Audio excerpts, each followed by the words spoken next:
Assalamualaikum warahmatullahi wabarakatuh. Halo Kak Endang. Hai, halo juga. Waalaikumsalam warahmatullahi wabarakatuh. Gimana nih kabarnya nih? Alhamdulillah sehat. Gimana Dek Erla? Ya, alhamdulillah. Ada apa nih? Kemarin kok WA tiba-tiba tumben-tumbenan. Nih, ada waktu slow nggak nih Dek? Iya dong, always lah available for you. Kita sharing sedikit ya, sedikit banyak deh. Kita sharing.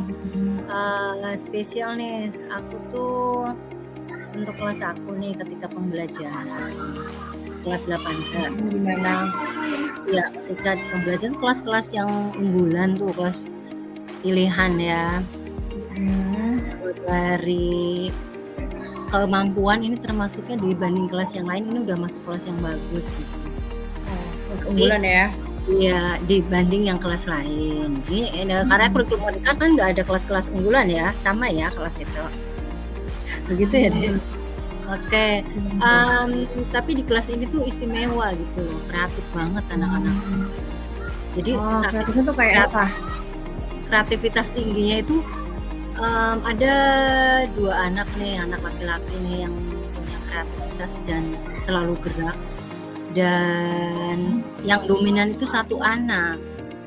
Jadi ini memang selalu mencari perhatian temannya itu.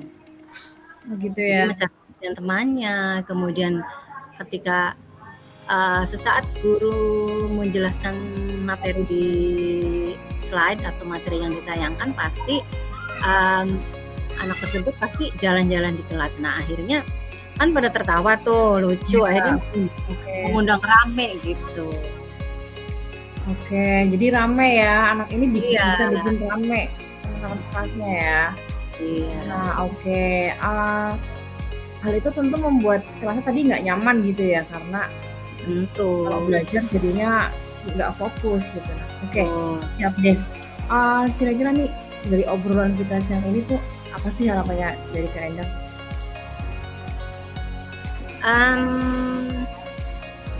Intinya tadi ya kondisi jadi kurang nyaman di kelas tersebut ya. Kan ada di saat kelas hening mungkin ada penjelasan, muncullah lelucon, kemudian ada anak yang itu mencari perhatian, kadang mengambil ballpoint temannya yang sedang dipakai, kemudian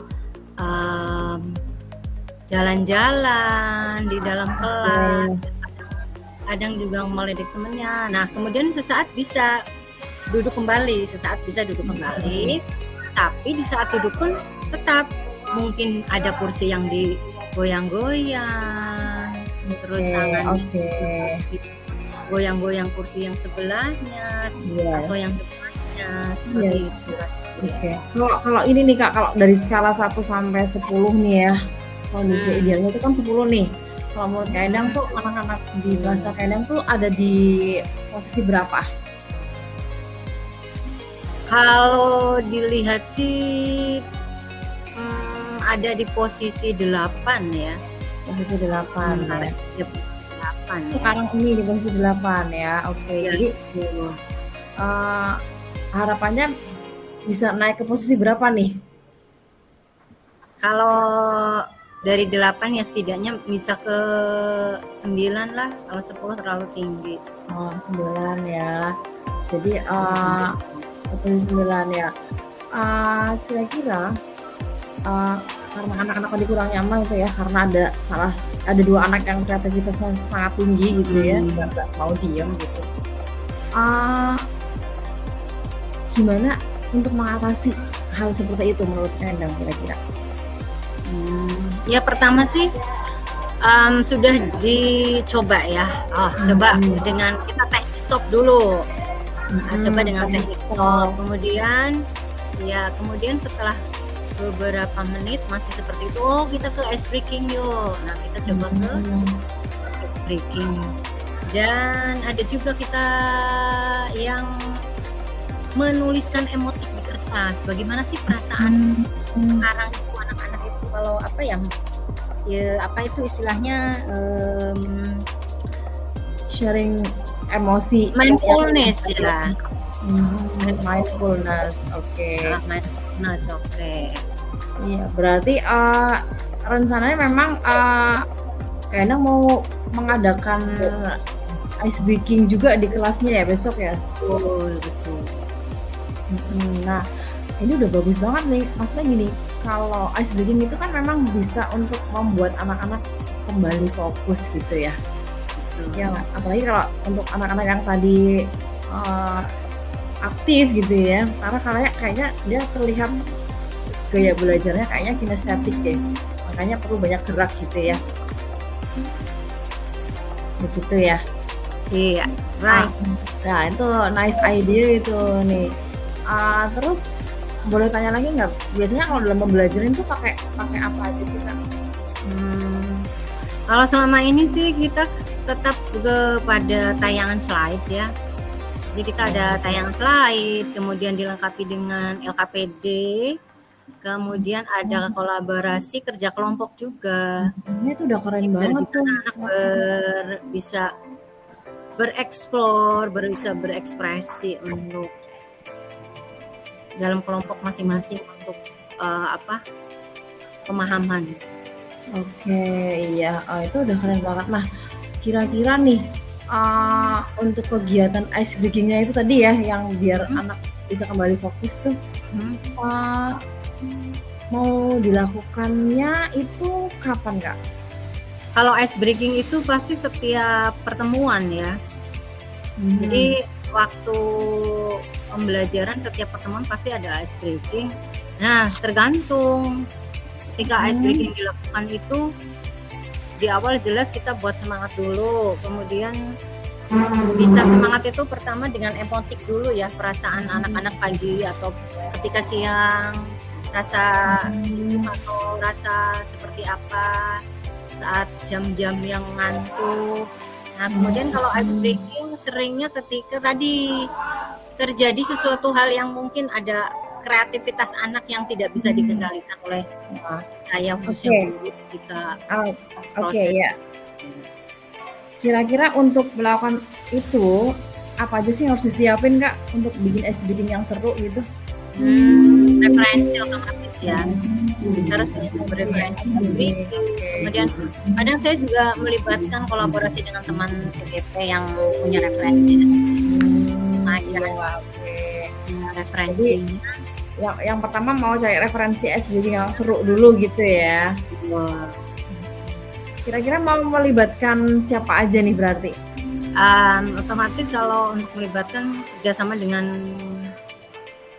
untuk bagaimana sih untuk kesepakatan ya, kan kita ada kesepakatan kelas tuh, otomatis melibatkan yang ada ya wali kelas, kemudian kesepakatan kelas yang ada juga orang tua juga harus tahu ya kesepakatan dalam kelas, setidaknya bisa menjadi kontrol, kemudian anak-anak pastinya dan kelas sebelah juga. Jadi ketika rame ada ice breaking paling tidak kelas sebelah itu paham ada ice breaking kelasnya. Oke, siap nih udah dapat nih Kak sebenarnya Kak untuk solusi dari permasalahan ini. Jadi Kak Endang itu yang mau bikin ice breaking gitu ya melalui tadi kan bilang ada videonya gitu ya.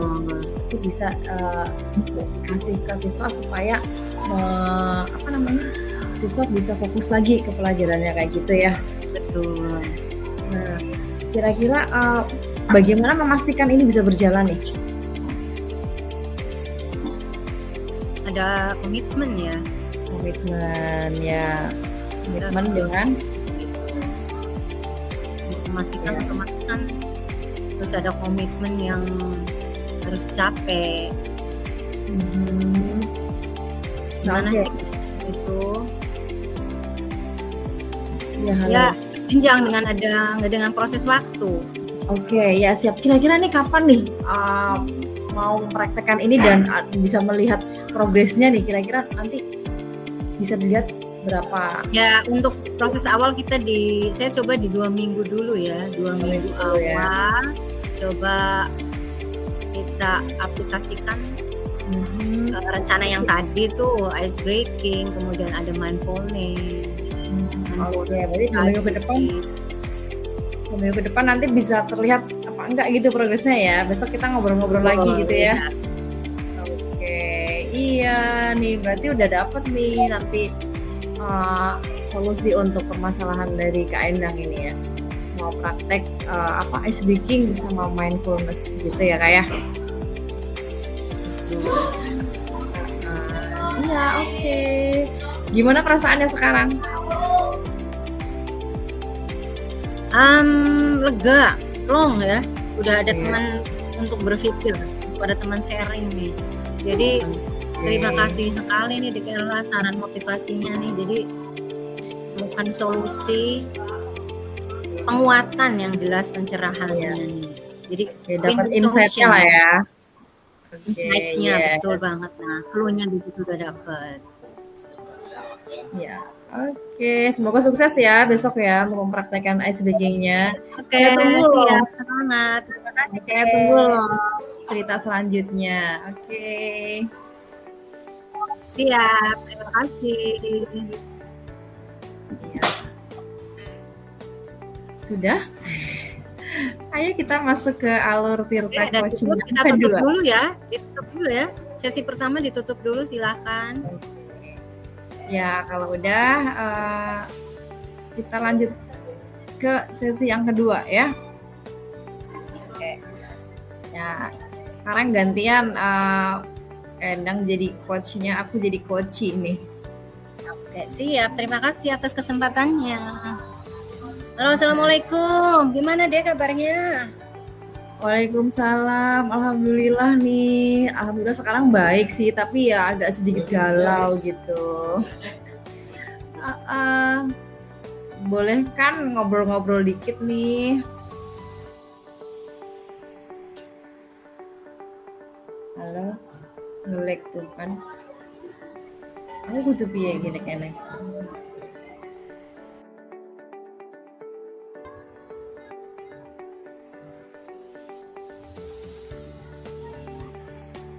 Halo.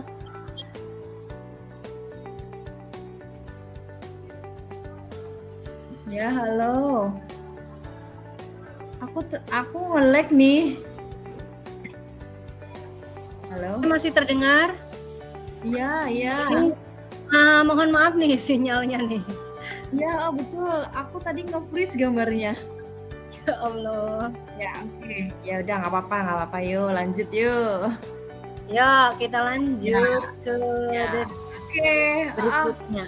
Halo Oke, Kak, tadi I'm fine. Kamu lama banget ya nggak ketemu ya?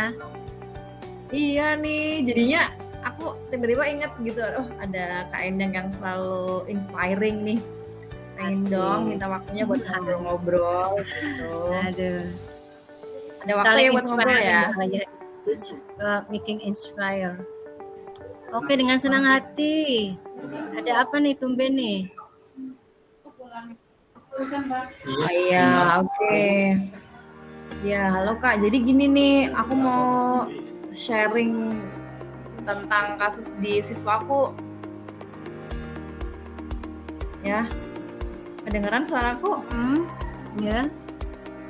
Oh, sangat terdengar. Okay. Jadi gini, kemarin tuh saya baru dapat laporan dari. Ya halo. Kemarin tuh saya dapat laporan dari wali murid saya nih. Ya, saya ditelepon. Si ibu aduh, katanya anakku ya, si ibu dari anak ini tuh lapor gitu, katanya anaknya itu dapat kata-kata toksik dari temennya sehingga dia tuh nggak kelas.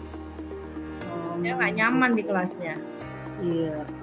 Dan malah pengen pindah kelas. Padahal kan kalau pindah kelas kan susah ya. Iya. Susah banget kalau pindah kelas. Karena masih awal ya. Iya, maksudnya dia tuh nggak nyaman. Padahal kan kita baru 2 bulan nih di kelas nih. Betul.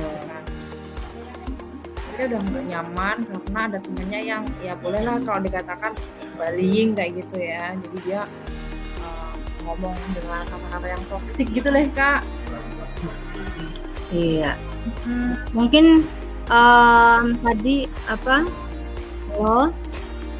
Iya, halo. Mungkin ke apa tadi, kendala merasa tidak nyamannya karena ada tidak bersahabat fisik gitu ya.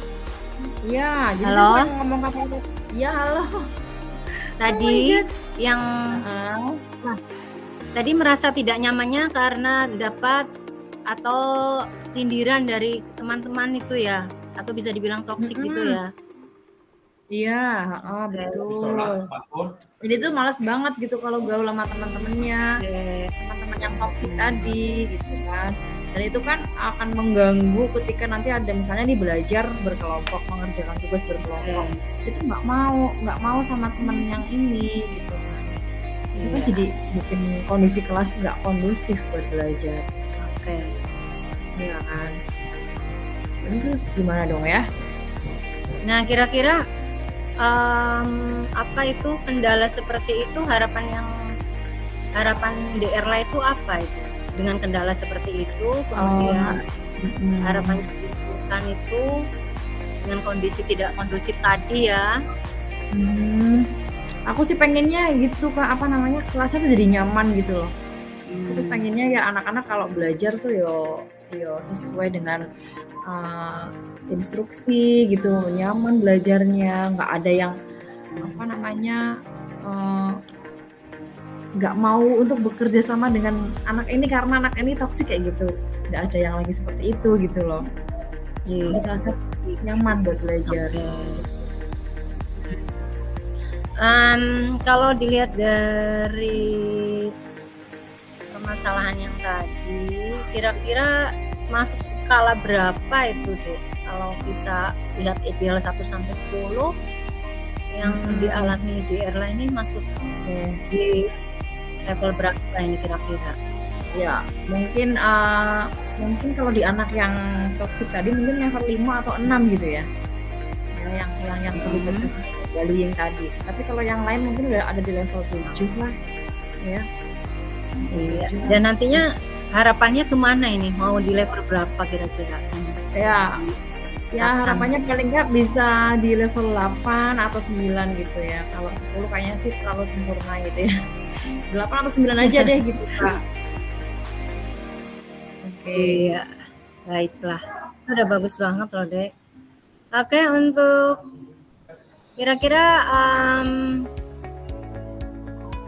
anak bisa melakukan hal baik itu menurut DRLA itu karena hal apa itu? Yang akhirnya keluar kalimat-kalimat toksik gitu loh, membuat tidak nyaman. Mungkin gini ya, pergaulan dia sama teman-temannya waktu di rumah atau dengan lingkungan di rumahnya gitu ya. Lingkungan di rumahnya mungkin terbiasa dengan kata-kata toksik, jadi ketika dia ke sekolah dia bawalah kebiasaan itu ke sekolah kayak gitu. Mungkin. Soalnya saya belum ngobrol lagi sih sama anaknya. Betul. Berasumsi. Kemudian kalau lihat hal-hal seperti itu terjadi, situasi kelas yang diinginkan itu yang seperti apa kira-kira? Situasi kelas, kemudian kondisi yang kondusif yang kita harapkan. Ya yang tadi saya bilang, saya pengennya di kelas itu anak-anak nggak ya karena kalau di kelasnya nyaman, anak-anaknya juga nyaman belajar gitu ya, kondusif, maka proses pembelajaran yang kita gelar kan juga akan sampai gitu ya. Jadi kalau misalnya aku nggak mau lah sama dia toksik kan, itu kan juga menghambat gitu ya pembelajaran kita kayak gitu. Nah, kira-kira apa sih ya untuk bisa kita mengarahkan menuju ke sana itu loh, ke tujuan yang pembelajaran yang kondusif itu? Caranya itu kira-kira yang sudah dilakukan itu? Aku sih kebetulan sih di kelas kita sebenarnya sudah ada kesepakatan kelas gitu ya. Iya. Tapi karena bisa kejadian seperti itu, kenapa ya? Apa perlu mereview kembali ya kesepakatan kelasnya ya? Kayak gitu sih. Oke, berarti perlu adanya refresh ya, bagian mana gitu ya? Iya, aku pikir itu mereview kembali kesepakatan kelas kita dan kalau spesial ke anak itu mungkin aku perlu ngobrol langsung dengannya loh Kak. Oke, hal apa itu kira-kira yang diobrolin itu? Ya, tadi misalnya kayak misalnya motivasi kamu apa sih melakukan hal itu ke teman-temanmu gitu ya. Kan bukannya kalau kata-kata toksik itu nggak enak didengarnya gitu. Kenapa kamu melakukan itu ke temenmu kayak gitu. Jadi kita pengen menggali dia melakukan hal itu gitu ya. Jadi kita seperti berempati dulu gitu ya. Berempati anak tersebut. Apa itu ya namanya ada empati, kemudian tadi menggali itu apa ya? Kita biasanya mungkin kalau dulu kita pernah praktek segitiga restitusi apa itu ya? Betul banget nih. Nah, di sini kita udah dapat nih, clue-nya kita udah dapat nih. Ada segitiga restitusi ya. Cepat sekali. Oke, ngobrol dengan paradigma segitiga restitusi gitu ya. Iya. Cepat sekali itu. Berarti kita udah dapat ini deh untuk arahnya kemana. Oke, iya Kak, gitu ya. Iya. Kira-kira untuk memastikan tetap agar berjalan dengan baik itu harus gimana ini teknik yang dipakai ini? Memastikan dengan kegiatan tersebut tetap berjalan gitu. Ya, mungkin yang pertama saya mau coba review kembali materi segitiga restitusi gitu ya, karena ini pernah kita pelajari, cuman kadang-kadang kalau nggak dipraktekkan lupa gitu ya. Jadi yang pertama mungkin saya mau belajar itu dulu gitu ya. Terus nanti saya juga mungkin akan ngobrol dengan guru BK-nya gitu, karena kan saya pikir kalau ada peristiwa-peristiwa spesial itu guru BK lebih paham begitu ya. Kayak gitu. Nanti kolaborasi dengan guru BK-nya gitu. Betul banget. Iya. Nah, ini udah dapet juga. Jadi kita tadi dari obrolan kita udah ada solusi juga ya, Dek ya. Kemudian mungkin bisa dengan posisi apa itu? Dengan posisi apa? Guru sebagai teman atau apa ya yang pernah kita bahas guru itu. Control manager apa ya? Iya betul banget tuh. Jadi kita bisa mix itu ya. Di situ ada segitiga restitusi. Kemudian tadi control manager juga ya. Nah kemudian agar komitmen itu tetap berjalan, kita perlu dibantu kan ya, perlu berkolaborasi. Nah kira-kira siapa saja itu yang perlu dilibatkan? Yang jelas yang pertama, kalau saya ngobrol dengan anaknya berarti anak itu ya gitu. Terus guru BK-nya, karena saya juga perlu dapat informasi dari guru BK. Biasanya kalau anak ngobrol sama guru BK tuh bisa kayak semuanya keluar gitu ya, curhat-curhat pribadinya tuh keluar semua gitu kan. Kemudian sama orang tua anak tersebut ya, karena kan di rumah kan kita juga nggak tahu ya apa yang dilakukan anak itu ya, makanya saya perlu tahu juga sikapnya, perilakunya di rumah gitu dari orang tua si anak ini kan. Membutuhkan waktu berapa nih prosesnya nih untuk bisa menjalankan komitmen tersebut? Saya coba 1 minggu ke depan deh ya, mungkin ya 1 minggu ke depan lah ya. Berarti 1 minggu ke depan kita bisa bincang-bincang lagi ya. Iya, oke, nanti aku kasih tahu deh ya ini. Oke sih. Saya sudah dapat insight-nya nih berarti ya. Saya mau coba ngobrol sama anak dengan teknik segitiga restitusi. Kemudian saya mau coba ngobrol sama guru BK-nya dan juga konsultasi lagi sama orang tua siswa ini. Oke, nah itu ya. Gimana sekarang rasanya deh? I feel good. I feel better. It's better. So good. Ya better. Ya. So far so good. Ada yang diajakin ngobrol jadinya nggak memendam sendiri gitu. Jadi rasanya lega, long ya. Lega, betul, dan long. Yes. Anyway, makasih banget loh Kak, ini sharing-sharing siang hari ini. Oke, jadi tadi sudah bisa diambil clue-nya ya, obrolan kita hari ini tuh tadi apa tuh tadi kesimpulannya? Erla itu kesimpulannya adalah untuk menciptakan kelas yang kondusif itu kita memang perlu diciptakan itu kelasnya, salah satunya dengan cara keyakinan kelas gitu ya. Ternyata keyakinan kelas selama berjalan kan kita nggak ngerti ya ada kejadian apa, itu mungkin perlu juga untuk di review ya keyakinan kelasnya. Dan untuk yang siswa spesial itu kita perlu ngobrol pakai segitiga restitusi. Asik. Gitu kan? Supaya bisa muncul kemandirian dan tanggung jawab dari si siswa tersebut. Oke, berarti poinnya udah didapet ya deh ya? Iya. Itu ya Kak berarti ya? Insight-nya tuh udah dapet nih. Jadi obrolan kita 30 menit ini udah dapet. Oke. Thank you banget loh Kak ya, sangat menarik. Dan terima kasih juga ini sama-sama menginspirasi, sama-sama belajar juga. Next time kalau ada progres aku cerita lagi deh ya. Oke, siap menunggu, siap menjadi pendengar. Oke, thank you so much. Assalamualaikum. See you. Waalaikumsalam warahmatullahi wabarakatuh. See you.